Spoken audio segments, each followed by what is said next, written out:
Tu m'as fait peur, t'es arrivé trop vite, toi. J'ai vu la demande, j'ai accepté direct. T'es Tu trop vas bien? rapide. Ça fait trop plaisir. Bah, ça va, et toi? Eh, mais t'es d'où? T'as un accent, toi? Belgique. T'es de Belgique, c'est ça. C'est ça, ça. Dis-moi tout, t'as une histoire? Ouais, j'ai une histoire de dingue. Donc en fait, si tu veux, moi, je suis sortie avec un garçon pendant 6 ans et on a failli se marier 2 fois. Et 2 fois, c'est parti grave en couille en fait, mais pour des histoires vraiment de dingue. Mais t'as Donc je quel vais âge? essayer de faire bref. Quoi? T'as quel âge? J'ai 24 ans. T'as 24 ans? Ouais, On dirait t'as 16 ans. merci, je prends ça comme un compliment. Ah, mais prends le plus, prends un compliment, prends tout ce que tu veux, là. Je t'explique. Oui, oui. Donc première fois, au début, on s'est rencontrés au quartier, donc c'est bien, on était petits. Et on avait 12 ans. Et donc on est restés ensemble jusqu'à nos 16 ans. À mes 16 ans, il a demandé ma main.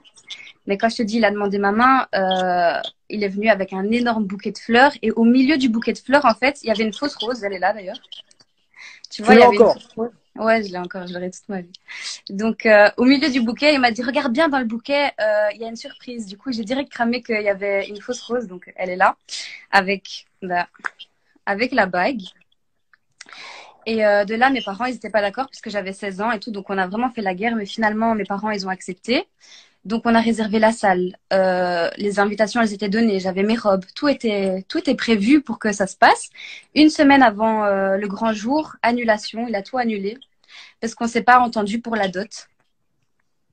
Tu vois, En Zap. vrai, Donc, en fait, tout était prévu. C'est vrai que c'est ses parents qui avaient payé ben, tout. Ils avaient payé la salle, ils avaient payé la nourriture pour le traiteur. Ils avaient tout payé parce que dans ma famille, on n'avait pas forcément les moyens.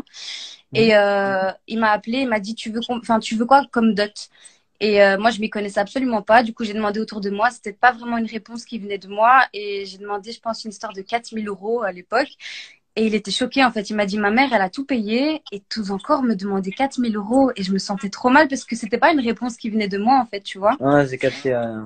Donc, il a été dégoûté. Il m'a dit, écoute, Sarah, je vais venir, je vais te mettre l'argent dans la boîte aux lettres, mais je veux plus me marier avec toi. Donc, au départ, je me suis dit, non, sur le coup des nerfs, il va changer d'avis. Il n'a pas changé d'avis. J'ai plus de ses nouvelles pendant presque un an. Puis, il est revenu vers moi. Ça s'est refini. Et en fait, j'ai toujours gardé contact avec ses sœurs.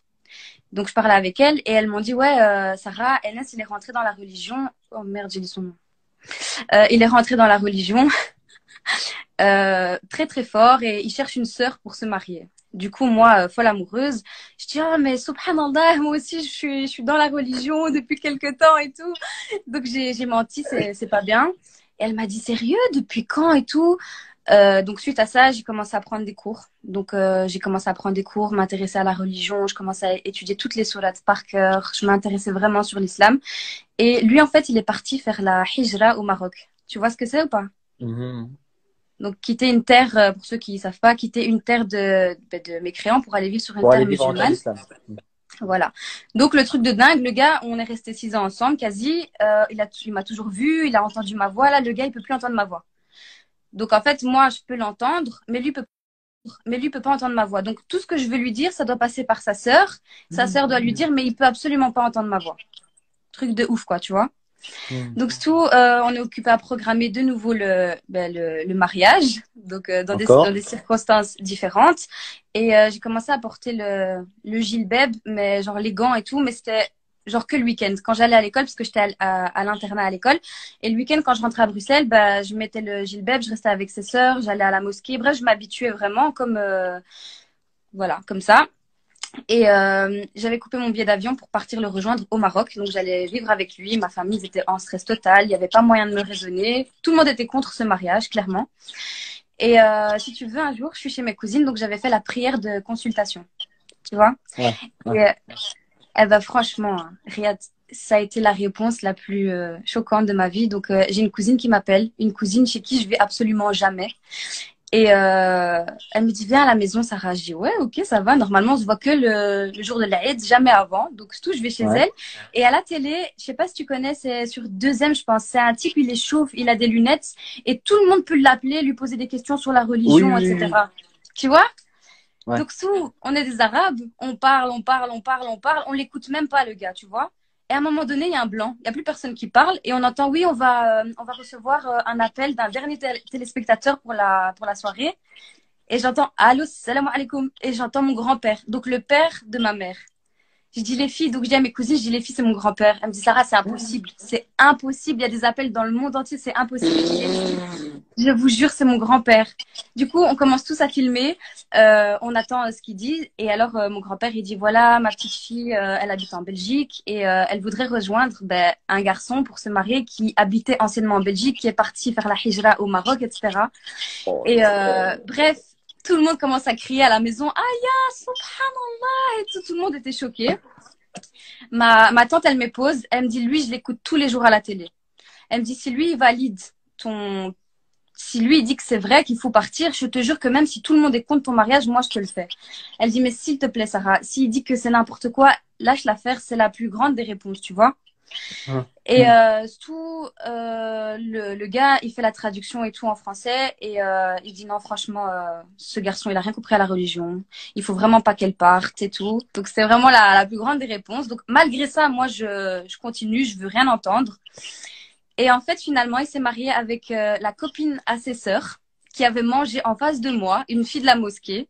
Et tu sais comment je l'ai su? Je l'ai su parce que j'ai quelqu'un de ma famille qui travaille dans la police et j'étais tellement mal en fait, je mangeais plus, je dormais plus, j'étais en dépression et elle a fait un truc en fait un petit peu interdit, elle pouvait pas, mais en tapant son nom, on a vu qu'il était marié avec cette fille et en voyant la photo de la fille, on a vu que c'était la fille qui avait mangé en face de moi en fait. Oh là là là là là là. Donc voilà, ils m'ont donné de l'espoir et j'ai jamais pu parler avec lui, lui dire ma façon de penser. Du jour au lendemain, j'ai plus jamais pu parler avec lui en fait.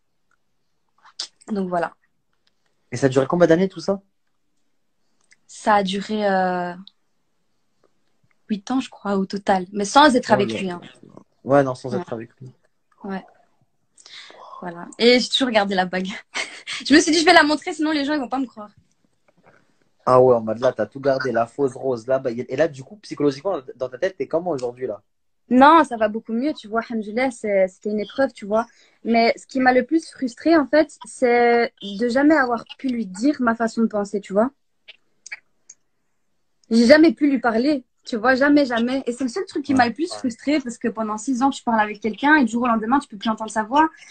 Et le mec, il est introuvable, il a pas de réseaux sociaux, il a pas de numéro, il est inexistant, il vit au bled et voilà. J'avoue, c'est une dinguerie là. Tout voilà, je trouvais que c'était intéressant à raconter vu Ah le ouais, non, débat du. c'était hyper intéressant. Franchement, là, je m'attendais pas à entendre ça, genre. Donc voilà. Oui, oui, je suis toujours musulmane. Je vois dans les commentaires. Ouais, bien sûr, bien sûr. Mais bon, en tout cas, si je peux donner un conseil aux personnes qui regardent ce live, c'est logique ce que je vais dire, mais il faut jamais rentrer dans la religion pour un garçon, jamais faire l'erreur de rentrer à fond dans la religion pour un garçon, parce qu'au final, la Mm. réalité, elle retombe toujours. Parce que moi, je faisais genre, ouais, il me disait, est-ce que tu écoutes encore de la musique? Je disais non, alors que j'écoute encore de la musique. Il me demandait, est-ce que tu pries pour Vjir? Est-ce que tu te lèves? Je disais oui, alors que absolument pas. Et je pense que si je m'étais mariée avec lui, il aurait vu finalement, donc ça n'aurait pas été. Mm, Donc mm. voilà. C'est vrai, c'est vrai. En tout cas, ça fait trop plaisir d'être en live avec toi. Je kiffe tes vidéos, t'es trop drôle. J'ai Bah, commencé merci, à ça. regarder tes vidéos dès le début, genre t'avais pas à full abonné et genre franchement la classe. Je t'ai aussi vu dans la série Validée, donc Ouais, merci beaucoup, Sarah, vraiment.